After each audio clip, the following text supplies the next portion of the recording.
नमस्कार and welcome to another video of timing of marriage. तो timing of marriage वाले जो सीरीज़ है तो उसमें ये सेकंड वीडियो है। और इस वीडियो में हम लोग पराशरी के हिसाब से डिस्कस करने वाले हैं कि क्या क्या योग रहते हैं जिसके हिसाब से हम लोग जज कर सकते हैं कि किस समय शादी होगी। वीनस वाला पार्ट तो हम लोगों ने डिस्कस किया था। एक और चीज़ है कि वीनस वाला जो कंसेप्ट है वो इसमें भी होल्ड करता है। विमशोत्री दशा के हिसाब से और पराशरी में भी ये होल्ड करता है। तो ये उससे अलग नहीं है, वो बस एक सब सेक्शन था। But this is a larger way of looking at it. तो पहले तो हम लोगों ने बहुत ही एक बेसिक कंसेप्ट के हिसाब से उसको समझा है और उसको प्रेडिक्ट करने की कोशिश की है। यहाँ पे हम लोग और भी कुछ देखेंगे और समझेंगे कि कैसे इसको प्रेडिक्ट किया जा सकता है। तो आगे बढ़ते हैं हमारे आज के सीरीज़ में।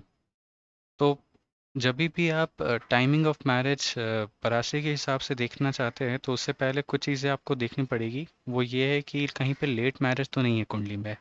अगर लेट मैरिज होता है तो पहले ही आप उसको इंडिकेट करना पड़ेगा, पहले ही उसको पॉइंट आउट करना पड़ेगा और उसी के हिसाब से आपको प्रेडिक्शन देनी होगी। अगर लेट मैरिज नहीं है तो फिर आप अपना नॉर्मल जिस एज रेंज में योग बन रहे, अच्छे योग बन रहे हैं और जो सारे इंडिकेशंस आपको दिख रहे हैं वो आप बता सकते हैं। तो लेट इंडिकेशन के लिए एक मैंने वीडियो पहले ही बना करके रखा है और वो मैं डिस्क्रिप्शन में भी आप लोगों को दे दूंगा। आप मेरे प्लेलिस्ट पे भी जा करके देख सकते हैं लेट मैरिज इन हॉरोस्कोप। मैं थोड़ा सा उसको शॉर्ट में रिकैप कर देता हूँ। वो ये है कि association of Saturn with seventh house और सेवेंथ लॉर्ड, और एट्थ हाउस का एसोसिएशन विथ सेवेंथ हाउस और सेवेंथ लॉर्ड। और उसके साथ साथ अगर पापकर्तरी योग बन रहा है सेवेंथ हाउस में आपके, तो वो भी एक तरह से शादी को डिले करने का काम करता है। इसके बाद विमसोत्री के हिसाब से शादी के लिए कब अच्छा समय आता है तो उसको जज करने के कुछ पैरामीटर्स होते हैं। तो सबसे अच्छा ये कि जैसा हम लोगों ने लास्ट वीडियो में डिस्कस किया था कि वीनस की जो अंतर्दशा होती है that is absolutely favourable for marriage, for starting a new relationship. तो वो तो हमेशा ही फेवरेबल होगा, चाहे वो वीनस कितना भी नेगेटिव हो और कितना भी छठे आठवें बारहवें में बैठा हो, जितना भी नेगेटिव हो जाए, लेकिन वो हमेशा शादी के हिसाब से या नए रिलेशनशिप को स्टार्ट करने में पॉजिटिव रहता ही रहता है। अ, तो ये तो एक पॉइंट है। उसके बाद मैंने जो देखा है विच इज़ राहु में शनि या शनि में राहु, ये अगर आपके लाइफ में आता है, ये फेज़ अगर आता है, तो this is a very strong indication. वो ये दिखाता है कि you will come across someone जिसके साथ साथ आपके बहुत ही हाई कार्मिक बैकलॉग होंगे। तो अगर किसी के साथ पुराना एक बहुत ही हाई कार्मिक बैकलॉग रहता है तो वो आपके लाइफ में इसी समय में आता है। दिस कुड पॉसिबली मीन कि आपका इस फेस में कोई एक रिलेशनशिप हो सकता है। दिस कुड ऑल्सो मीन कि वो मैरिज में भी कन्वर्ट हो सकता है। It could mean the either. इसके साथ साथ राहु में वीनस या वीनस में राहु, ये जो फेज है that is considered to be one of the best phase for starting a new relationship और इवन फॉर मैरिज। तो अगर आप शादी के लिए एम कर रहे हैं तो ये काफ़ी अच्छा टाइम होता है। और मैंने बहुत लोगों को देखा है अपने खुद के प्रैक्टिस में जिनकी शादी इसी फेज में हुई है। बहुत सारे लोगों को। ऐसे तो अगर विमसोत्री दशा जो कि 120 साल का होता है और उसमें से अगर आप राहु वीनस या वीनस राहु वाला जो फेस अगर कैलकुलेट करें तो वो शायद 6 साल का होता होगा, which is close to around 5%। लेकिन मैंने जो देखा है कि 15 to 20% of the people are getting married into this phase. तो ये फेस मुझे, जहाँ तक शादी का सवाल है, तो ये फेस काफ़ी ज़्यादा प्रोमिनेंटली हर बार मुझे दिखा। तो इसका एक कारण ये भी हो सकता है कि ये जो दोनों ही ग्रह है that is more inclined towards marriage, more inclined towards a romantic relationship, इसी कारण से। इसके बाद जो और भी कंडीशंस होते हैं जैसे कि ये कि सेवन्थ हाउस में अगर आपके किसी ग्रह की प्लेसमेंट हो जाती है और उसकी दशा आपको चल रही है तो दैट इज़ ऑल्सो पॉजिटिव। और कोई भी ग्रह अगर सेवन्थ लॉर्ड के नक्षत्र में बैठा हुआ है तो भी उसके चांसेस वहाँ पे बढ़ जाते हैं, तो भी वो काफ़ी ज़्यादा पॉजिटिव हो जाता है शादी के लिए। अ, और एक और चीज़ ये कि एट्थ लॉर्ड या फिर एट्थ हाउस में अगर आपके कोई ग्रह बैठा हुआ है और उसकी दशा आपको लगती है तो वो काफ़ी पॉजिटिव हो जाता है। एट्थ हाउस का इंडिकेशन वो इसलिए आता है क्योंकि शादी के बाद वाला जो स्टेप होता है for having a sex life, तो that comes from the eighth house. और इसीलिए eighth house is very important in terms of marriage as well. इसके अलावा नवमांश से भी आपको कुछ रेफरेंस उठाना पड़ता है। अगर नवमांश में भी अगर आप देखिए कि कोई 1/7 के एक्सिस में है, लग्न में भी अगर कोई 1/7 के एक्सिस में है, then that planet becomes positive for marriage. नवमांश में ये भी है कि अगर नवमांश का जो लग्नेश बनता है या नवमांश का जो सप्तमेश बनता है उसकी भी अगर आपको दशा चल रही है, even that is very positive for marriage. तो इस हिसाब से आपको जज करना पड़ता है और समझना पड़ता है कि शादी किस टाइम पे हो सकती है। तो ये this was more on the conceptual part, on the theory part. Theory में तो और भी बहुत सारे चीज़ें हैं जो हम डिस्कस कर सकते हैं, जो जितने ज़्यादा हम केस स्टडीज देखेंगे उतनी ज़्यादा हमें हमारी जो क्लैरिटी है वो और ज़्यादा बढ़ती है। लेकिन सब कुछ एक 20 मिनट के वीडियो में तो कवर कर पाना मुश्किल है। तो मोर प्रोमिनेंटली मुझे जितने सारे पॉइंट्स मिले जो कि ज़्यादा रेलेवेंट है, ज़्यादा आपको जितने ज़्यादा आप केस स्टडीज़ देखेंगे उतने ज़्यादा आपको मिलेंगे, तो वो मैंने यहाँ पे लिस्ट डाउन किया है। इसके साथ साथ हम लोग कुछ एग्जांपल्स भी देखते हैं जो कि आपके समझने के लिए काफ़ी इजी हो जाएगा और आप भी आसानी से समझ पाएंगे कि ये काम कैसे करता है। तो चलिए कुछ केस स्टडीज़ लेते हैं। तो पहला केस स्टडी ये एक जातक का है। इनका जन्म 1988 में हुआ था और इनकी कुंडली मेरे पास 2017 में आई थी। तो यहाँ पे मुझे प्रेडिक्ट करना था कि इनकी शादी कब होगी। वैसे इनकी शादी मोरलेस 2017 में फिक्स हो गई थी जब इनको राहु में केतु चल रहा था। लेकिन जब आप केतु को यहाँ पे देखते हैं, केतु यहाँ पे 6th हाउस में है और चंद्रमा के थोड़े आसपास है। अगर आप यहाँ पे ध्यान से देखिए तो चंद्रमा और केतु दोनों एक ही नक्षत्र में बैठे हैं, विच इंडिकेट्स कि यहाँ पे इंसान की टेंडेंसी होती है उस माइंडसेट शिफ्ट होने की। यहाँ पे ये भी है कि जो केतु है that is more towards the 6th house, which indicates कि यहाँ पे रिलेशनशिप को तोड़ने की ज़्यादा टेंडेंसी है rather than giving a marriage for Ketu. और केतु का जो नेचुरल जो उसका कारकत्व होता है, जो उसकी जो सिग्निफिकेंस होती है, that is detachment rather than giving a relationship. तो इसीलिए मैंने इनको यहाँ पे बोला था कि 2017 में तो आपके योग ऐसे बन रहे हैं कि आपकी यहाँ पे शादी टूट जाएगी, रिलेशनशिप टूट जाएगा। जो कि हुआ भी यही। 2017 के अंत तक आते आते इनकी शादी टूट गई थी। इनकी शादी एक जगह फिक्स हुई थी, वो वहाँ पे टूट गई। और उसके बाद जब इनको राहु में वीनस शुरू हुआ, तो अगर आप वीडियो का पहला कुछ पार्ट वापस से याद करें जहाँ पे हम लोगों ने थ्योरी डिस्कस किया था, तो थ्योरी में मैंने एक पार्ट आपको पहले ही बताया था कि राहु वीनस एक ऐसा फेज होता है which indicates start of a new relationship. तो यहाँ पे भी वही हुआ। तो राहु वीनस जैसे इनको अगले साल ही लगने वाला था 2018 में, तो मैंने इनके लिए प्रेडिक्शन दिया था कि 2017 यहाँ पे तो आपकी शादी होती हुई दिख नहीं रही, लेकिन 2018 यहाँ पे आपकी शादी होती हुई दिख रही है और यहाँ पे आपकी शादी हो भी जाएगी। तो ये फिर मैंने इनको बताया और हुआ भी वैसा ही। 2018 में जा कर के अराउंड सितंबर अक्टूबर में इनकी शादी हो गई। एक और केस स्टडी लेते हैं और समझते हैं कि आगे ये और भी सारे कंडीशंस पे कैसे काम करता है। तो स्क्रीन पर जो आप कुंडली देख रहे हैं ये एक जातिका की कुंडली है और इनका जन्म फरवरी 93 में हुआ था। इनको भी अपने शादी को लेकर के प्रश्न था, तो मैंने इनकी कुंडली को एनालिसिस किया था और उसके बाद बताया था कि इनकी शादी कब होगी। तो हम लोग वो थोड़ा एनालिसिस यहाँ पे भी समझते हैं। तो सबसे पहले यहाँ पे देखिए सप्तमेश जो बनता है यहाँ पे मंगल, मंगल यहाँ पे नवम भाव में बैठा है। कोई भी खास यहाँ पे अफ्लिक्शन नहीं है, कोई प्रॉब्लम नहीं, कोई इशू नहीं। वीनस भी यहाँ पे काफ़ी अच्छे पोजीशन पे उच्च का है और बृहस्पति के साथ इसकी दृष्टि संबंध में है, जो कि इसके स्ट्रेंथ को काफ़ी बढ़ा देता है। साथ ही साथ यहाँ पे देखिए कि बस एक शनि और राहु की दृष्टि यहाँ पे शुक्र पे है, जो कि रिलेशनशिप में थोड़ा बहुत इश्यूज यहाँ पे दिखा रहा है, but apart from that I don't see any delay, major delay in the marriage.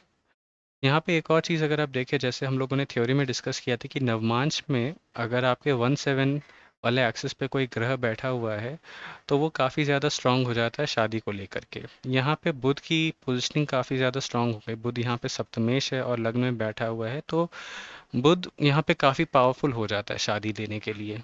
तो ये यहाँ पे सिनेरियो बनता है।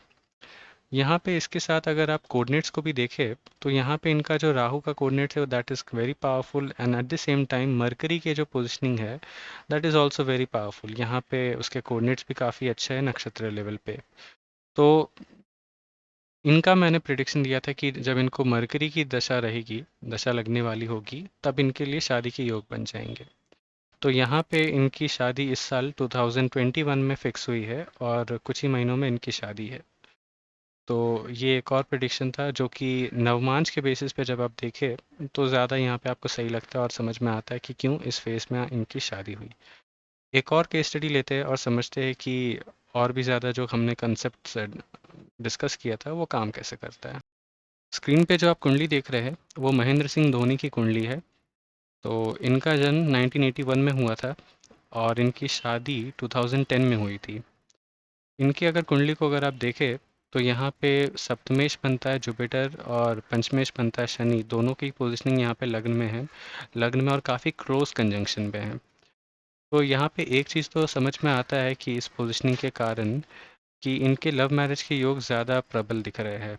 सप्तमेश भी यहाँ पे सप्तम में देख रहा है और अ, शनि जो कि यहाँ पे पंचम का स्वामी है सप्तमेश के साथ यहाँ पे लग्न को यहाँ पे बल दे रहा है चंद्रमा के साथ। तो एक चीज़ तो ये कि हाँ यहाँ पे लव मैरिज के योग बन रहे हैं। तो अगर आप थ्योरी पार्ट में जाइए तो थ्योरी में मैंने एक चीज़ आपको बताया था कि राहु शनि या शनि राहु एक ऐसा फेज होता है आपकी लाइफ में where you come across someone with whom you have a very high karmic backlog. तो कुछ केसेस में ये मैंने देखा है कि वो शादी में कन्वर्ट हो जाता है, कुछ केसेस में देखा कि नहीं वो शादी में कन्वर्ट नहीं होता है। यहाँ पे अगर आप देखें ये जो फेज़ 2008 से लेकर के 2010 तक का फेज़ था तो यहाँ पे इन्होंने अ, इनके पर्सनल अचीवमेंट्स काफ़ी ज़्यादा रहे थे। टीम के कैप्टन बने और उसके बाद टीम ने काफ़ी अच्छा परफॉर्म किया। काफ़ी टीम आगे गई और टेस्ट रैंकिंग में नंबर 1 तक हो गई थी। उसके साथ साथ इनके पर्सनल लाइफ के हिसाब से भी देखें तो पंचमेश की दशा चल रही थी और पंचमेश की दशा अगर हो तो आप एक्सपेक्ट कर सकते हैं कि यहाँ पे कोई एक लव रिलेशनशिप भी इनका रहा होगा। और यहाँ पे हुआ भी वही। अब क्योंकि यहाँ पे पंचमेश की दशा थी तो यहाँ पे योग भी ऐसा था राहु शनि वाला विच इंडिकेटेड कि हाँ कोई पसंद आने वाला है, there has to be an affair और रिलेशनशिप। और यहाँ पे क्योंकि कुंडली में ये इंडिकेशन काफ़ी अच्छे से था कि कोई भी अगर इनको पसंद आता है it has to convert into a marriage. तो जहाँ पे कहीं पे भी ये चाहे he can convert a relationship into a marriage. तो ये योग था और जिस कारण से ये हुआ भी। और यहाँ पे इसी साल 2010 में अगर आप देखें तो यहाँ पे इनकी शादी हो गई थी 2010 के जुलाई में। महेंद्र सिंह धोनी की कुंडली का मैंने एक डिटेल एनालिसिस किया है और वहाँ पे मैंने उनके टाइमिंग ऑफ मैरिज के बारे में भी काफ़ी अच्छे से बताया, काफ़ी डिटेल में बताया, तो आप वो वीडियो चेक कर सकते हैं। मैं इसका जो लिंक है वो आई बटन में दे दूंगा, आप लोगों को इसका लिंक मिल जाएगा। नेक्स्ट जो केस स्टडी है वो एक जातिका की कुंडली का है और इनका प्रश्न मेरे पास 2019 के आसपास आया था। इनका जो जन्म है वो 1989 में हुआ था और इसी टाइम और अभी इनका जो एज है अराउंड 31-32 हो गया है और ये अपने शादी को लेकर के पूछ रही थी। तो यहाँ पे अगर इनके कुंडली को देखें तो यहाँ पे जो सप्तमेश बनता है वो शनि है, शनि सप्तमेश बन करके छठे में चला गया, जो कि ये इंडिकेट करता है कि शादी होने में ये काफ़ी डिले क्रिएट करेगा। जब कोई भी ग्रह अपने से 12वीं में चला जाता है तो वो अपने घर से रिलेटेड जो योग होता है, जो फल होता है, उसको फलित करने में काफ़ी देर करता है। साथ ही साथ अगर ये शनि बन जाता है तो शनि डिले में तो सबसे ज़्यादा आगे रहता है, तो ये सबसे ज़्यादा डिले करवा देता है। उसके साथ साथ एक और चीज़ अगर देखें तो शुक्र की जो पोजिशनिंग है वो शनि से त्रिकोण में है। शनि, केतु और शुक्र ये तीनों ग्रह त्रिकोण में हैं। तो इनका त्रिकोण में होना ये एक चीज़ इंडिकेट करता है कि कहीं पे रिलेशनशिप हुआ और उसके बाद वो टूट गया, उसके बाद से कहीं पे फिर वापस से एक ब्रेक हो जाना, तो ये एक इंडिकेशन आता है इसका। ये नाड़ी एस्ट्रोलॉजी का एक कंसेप्ट है। साथ ही साथ और एक लेवल पे अगर आप देखें तो यहाँ पे सप्तम भाव में पाप कर्तरी योग बनता हुआ दिख रहा है। एक साइड राहु है और एक साइड शनि है।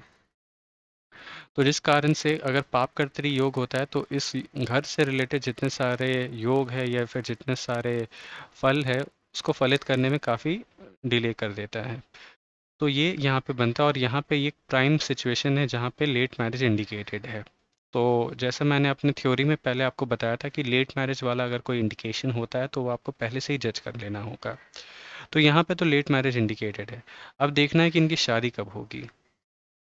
तो यहाँ पे एक और चीज़ अगर आपको याद है कि जो थ्योरी था उसमें मैंने एक और चीज़ आपको बताया था कि राहु में वीनस या वीनस में राहु, ये एक ऐसा फेज़ होता है विच सपोर्ट्स मैरिज, जहाँ पे शादी होने की संभावना सबसे ज़्यादा होती है। और ये मैंने बहुत सारे चार्ट्स में देखा है, बहुत सारे चार्ट में इसको इम्प्लीमेंट होते हुए देखा है, इसीलिए यहाँ पे ये काफ़ी ज़्यादा एक फेवरेबल फेस बन जाता है। तो यहाँ पे इनके लिए राहु में जो वीनस में जो राहु वाली जो फेस रहेगा, तो यहाँ पे इनके लिए शादी के चांसेस काफ़ी ज़्यादा बढ़ जाते हैं। काफ़ी प्रोमिनेंट फेस है। लेकिन ऐसा नहीं कि जैसे इनको अभी राहु लग गया और उसी के बाद इनकी शादी हो जाएगी, ऐसा नहीं है। इसको हमें और डीपर लेवल पे ड्रिल डाउन करना पड़ेगा। इसको अगर आप और डीपर लेवल पे ड्रिल डाउन करते हैं, तो फिर आपको आगे यहाँ पे समझ में आएगा कि अभी तो कोई ट्रिगरिंग पॉइंट नहीं है। ईयरली बेसिस पे अगर हम लोग आगे जाते हैं, तो 2023 के आसपास जाकर के यहाँ पे शनि आ रहा है। शनि यहाँ कुंभ राशि में आ रहा है। इनको कर्क राशि, और कर्क राशि से अष्टम में जब शनि चलता है, तो शनि की ढैया कर्क राशि वालों को चल जाती है। तो शनि की ढैया एक तरह से आपके लिए ट्रिगरिंग पॉइंट का काम करती है। अगर लाइफ में आपके बहुत टाइम से कोई इवेंट अगर ट्रिगर नहीं हुआ है, तो उसको अगर ट्रिगर करना है, तो शनि की ढैया एक बहुत ही अच्छा फेस होता है। 2023 तो 22 के एंड में जा करके या 23 के स्टार्टिंग में आप कह सकते हैं, अगर हम लोग इसको माइन्यूटली देखें, तो 23 के स्टार्टिंग में जा कर के शनि यहाँ कुंभ राशि में प्रवेश कर रहा है, और यहाँ से फिर इनके लिए टाइम काफ़ी फेवरेबल हो जाता है। तो राहु में वीनस में राहु, वहाँ पे शनि की ढैया, यहाँ पे सिचुएशन भी काफ़ी फेवरेबल है। और उसके बाद जा करके यहाँ पे अगर आप देखें, तो शनि की जो पोजीशनिंग है वो यहाँ पे 11 डिग्री है। जन्मकालीन जो इनका राहु था, उस राहु की प्लेसमेंट थी 10 डिग्री। यहाँ पे शनि हो गया ऑलमोस्ट 11 डिग्री के आसपास। तो मई 2023 के आसपास इनके लिए शादी ट्रिगर हो रहा है इसके हिसाब से। तो ये एक बहुत अच्छा केस स्टडी था आपको ये समझने के लिए कि शादी किस मोमेंट पे किस टाइम पे ट्रिगर होता है और कैसे उसको देखा जाता है। इसके लिए हम लोगों ने दशा भी देखा, साथ में कुंडली में क्या योग बन रहे हैं उसको भी देखा, और साथ ही साथ जो ट्रांजिट है वो कैसे किस पॉइंट पे ट्रिगर होता है, ये भी हमने चेक किया और समझा कि कैसे ये हम लोग इसको देख सकते हैं। तो ये कुंडली आज का जो सीरीज था उसका उसके लिए ये लास्ट कुंडली होने वाली है। और इस कुंडली में हम लोग ये भी देखेंगे कि यहाँ पे टाइमिंग ऑफ मैरिज मैंने कैसे प्रिडिक्ट किया था। तो यहाँ पे अगर आप देखें, इस कुंडली में सेवेंथ लॉर्ड और एट्थ लॉर्ड का एक कॉम्बिनेशन है। सप्तमेश और अष्टमेश यहाँ पे एक साथ सेवेंथ हाउस में बैठे हुए हैं।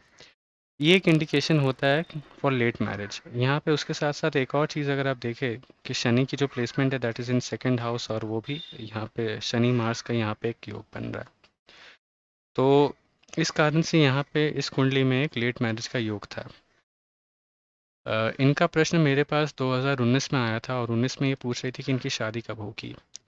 अगर उस टाइम पे इनकी ग्रह दशा को देखें, तो वहाँ पे इनको बुध में राहु का फेस चल रहा था। ये जो फेस था इस वक्त यहाँ पे शादी के लिए काफ़ी ज़्यादा कंड्यूसिव नहीं था।